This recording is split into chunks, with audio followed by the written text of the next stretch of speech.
It is now my pleasure to hand the service over to the very capable hands of Marcia Synnott. Thank you, Marcia, for leading us today on the topic of generations. Okay, what I would like you to do is to show that slide with refresh everybody's memory on the generations, which has them defined. Because I mean, it's hard to remember it, and so I used a handout last year, but I think that's the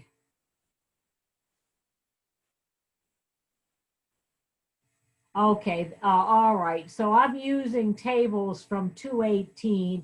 So what you need to do to understand the ages listed down here, that was 218, just add 2 years. So, the silent generation was 28 to 45. They're now 75 to 92. Baby boomers, 46 to 64, now 56 to 74. Generation X is 1965 to 1980, now 40 to 55. Millennials, born 1981 to 1996, now 22 to 39. And Generation Z, born after 1996, which means the oldest would be now 24. So that gives us an idea of these other generations. And I think that what I'm going to talk about is some of the things about them and how some of you may have seen, but there was, I think, another slide, how Generation Z and millennials differ from older generations, well, it's political, in views on Trump role of government and growing diversity in the U.S. And we might as well be reviewing that, but basically without being too political, but they do Generation Z and the millennials are fairly strong, well, at least, thinking that they want government to do more to solve problems and not do less. And I think that's important because we have a debate today whether government should pull out of everything and not do much. But I think there's still a role for government to do something. So now what I wanted to do is having reestablished that is to move to the Time magazine Earth Youthquake.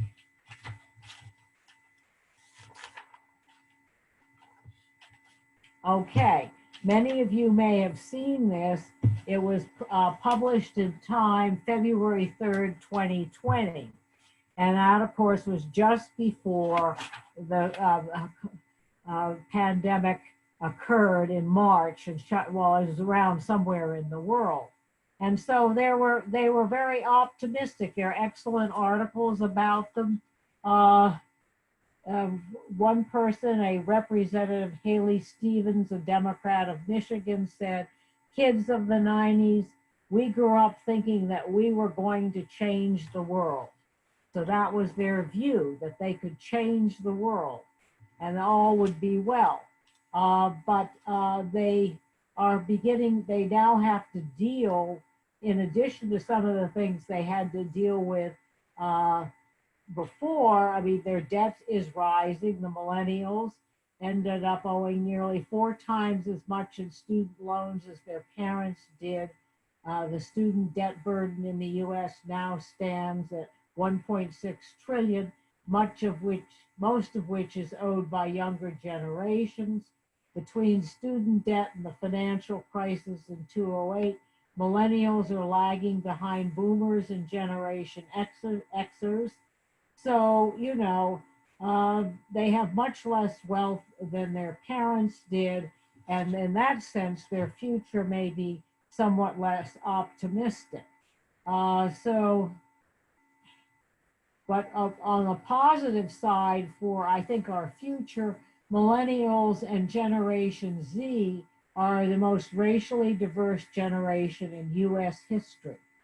And they also, they may be a little skeptical about reorganized religion, and they are more openly LGBTQ than any generation before. On nearly every predictor of social conservatism, religion, race, wealth, millennials are headed one way, and this is political. The GOP is headed another. So they do embrace diversity, but they have burdens that they have to deal with that may make their lives more difficult. Now, having said all of that, I wanted to switch now to the coronavirus statistics. Melissa, you did a good job of identifying all of it. That's a great article. Okay, this was at the end of July, and I can say that at any time you go checking, you will find that they have gone up. But this gives you an idea of the number of cases, coronavirus cases on different campuses. Here it's fairly low. I mean, it's under 100. West Point and Appalachian State, and some of these, well, UCLA is over 100, Yukon, California, Penn, South Florida, Southwestern, a lot of these are much higher. But what I was doing reading today, and I will share it with you, is I was reading the Washington Post online, August 26th, and it said, quote, in this Hannah Knowles's article, Knowles, quote, universities send alarm as coronavirus cases emerge just days into classes, 530 at one campus, end quote. And that more than 500 cases have occurred at the University of Alabama in Tuscaloosa, nearly 160 at University of Missouri, Columbia, dozens at the University of Southern California. And UNC Chapel Hill has had to shut down in-campus classes because they have so many cases. Now, I was reading too today that North Carolina State University told students to leave dorms and go home within 11 days because they've had so many positive cases. Now, of course, what's sort of interesting in all of this is for those who like sports, they're still talking about playing fall football because they happen to like fall football. But this is a serious problem, and I don't know the answer as to when it's ever going to get better.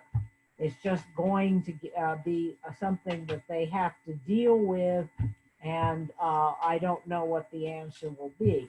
So I was trying to find something that might be more cheerful, and this was a Washington Post article from August 17, 2020. And the title of the article is "There's Never Been a College Year Like This One. Here's How to Make the Most of It." And it was written by Richard J. Light, who is the Carl Pforzheimer Jr. Professor of Teaching and Learning at the Harvard Graduate School of Education. And he wrote a book called Making the Most of College. And it's a reassuring article for some of these young people in college. And some of it's classic advice that has always been told to students. Get to know your advisor, learn from your advisor, take that seriously. Another one is keep a few core principles in mind as you choose your courses. Remember that courses aren't the whole college experience. Think deeply about how you spend the hours outside of class. Keep an eye out for extra workshops offered by the college, and meet and discuss academic work with peers outside of class. Those are great ideas. The problem is coronavirus. How do you do this? But maybe you can do it remotely.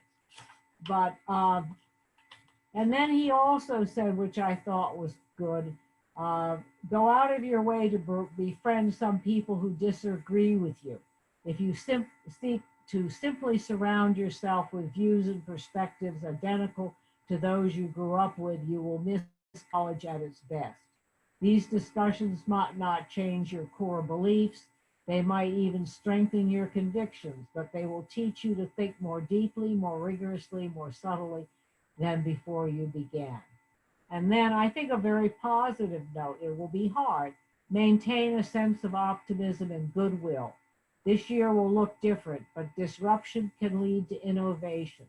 We have been given a unique opportunity to create new practices and to engage one another with enthusiasm and good cheer. This year, more than ever, it is up to us to craft the college experience that we want. End quote. So whether students enroll, think about this. I think it was excellent advice, to do the traditional things you should do and your advisor, your courses, but to reach out to people who are different from you, learn from them, and then be optimistic. And maybe if the young people take this kind of advice from him or someone else to heart, they can get through this very trying time. Okay, that I have now, I think, talked a fair number of minutes, didn't I, Melissa?